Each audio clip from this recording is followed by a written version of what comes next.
नमस्कार, मी ऋतुजा. तुमचं सर्वांचं ऋतुजा रेसिपीमध्ये स्वागत आहे. आज आपण झणझणीत खेकड्याची रस्सा भाजी कशी बनवायची ते पाहणार आहोत. इथे आपण खेकडे स्वच्छ धुवून घेतलेले आहेत. आता आपण हे मोठ्या पाटीत काढून घेणार आहोत. ह्याला आपण 1 चम्मच हळदी पावडर आणि चवीपुरतं मीठ टाकून घेणार आहोत.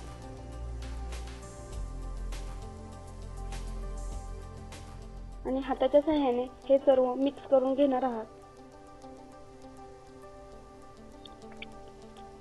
एका कढईमध्ये 2 चम्मच तेल घेतलेले आहे. हे आपल्याला खेकडे कमी गॅस करून छान भाजून घ्यायचे आहेत.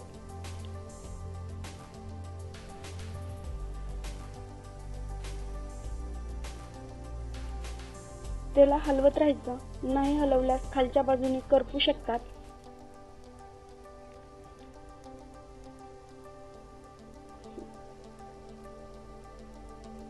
इथे आपले भाजून तयार आहे. आता आपण हे काढून घेणार आहात आणि त्याच कढईमध्ये आता आपण रस्सा भाजी बनवणार आहोत. त्यासाठी 4 चमचे मी तेल घेतलेलं आहे. ह्या भाजीसाठी तेल जास्त वापरावं लागतं. इथं 1.5 चमचा अद्रक लसूण पेस्ट टाकून घेणार आहात. अद्रक लसूण पेस्ट छान भाजली पाहिजे, त्यासाठी ते हलवत राहायचं. इथे मी एक मोठा कांद्याची पेस्ट करून घेतलेली आहे, ते आपण ह्याच्यात टाकून घेणार आहात. इथे खेकड्याच्या बारीक नांग्या मिक्सरच्या भांड्यातून बारीक करून घ्यायच्या आहेत. ते तुम्ही पाहू शकता, बारीक केलेलं आहे. हे नंतर खाता येत नाही आणि ते शोधून घ्यायचं आहे, जेणेकरून आपल्या खेकड्याची रस्सा भाजीची टेस्ट खूप छान लागते.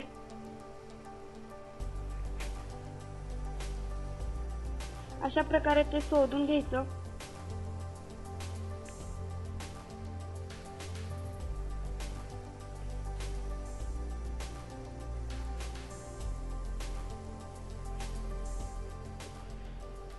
इथं आपलं छान भाजले गेलेलं आहे.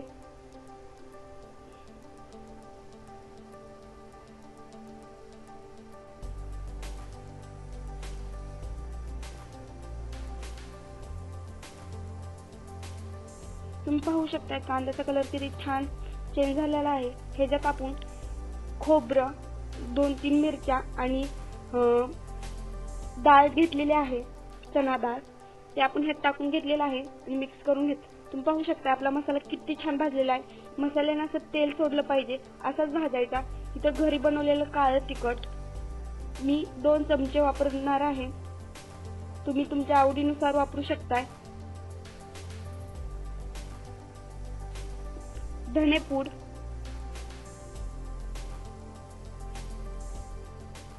आणि ही जिरापूड घेतलेली आहे. हे खेकडे आपण भाजून घेतलेले आहे, ते आपण ह्याच्यात टाकून घेणार आहात.